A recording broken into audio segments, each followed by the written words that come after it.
महाविकास आघाडीची काल बैठक झाली, अजूनही 3 ते 4 जागांवर तिढा आहे, सांगलीवर अजूनही चर्चा चालू असल्याची माहिती आहे। मला असं वाटत नाही की एखाद्या मतदारसंघावरती अजून चर्चा सुरू आहे।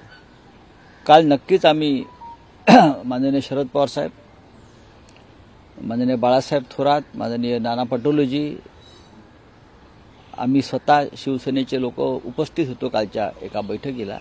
पण प्रत्येक बैठकीत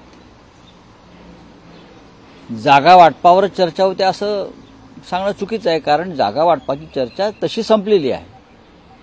तुम्ही जे म्हणताय, तुमच्यापर्यंत बातम्या येत आहेत की सांगलीवर चर्चा झाली का किंवा भिवंडीवर चर्चा झाली का, त्यात फारसं तथ्य नाही।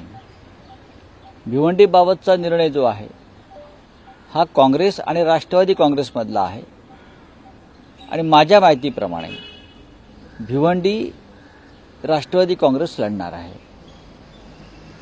आपण जर सांगलीविषयी विचारत असाल तर सांगलीमध्ये स्वतः शिवसेना पक्ष प्रमुख उद्धव ठाकरे यांनी उमेदवारच जाहीर केला सांगलीत मिरजला जाऊन। त्याच्यामुळे तिथे एखादी काही वेगळी भूमिका घेऊन मागे घेतला जाईल उमेदवार, ही शक्यता अजिबात नाही।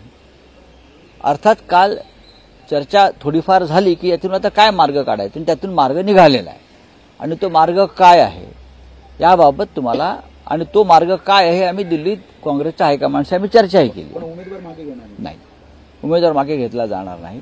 किंबहुना उद्या मी स्वतः सांगलीत जातोय।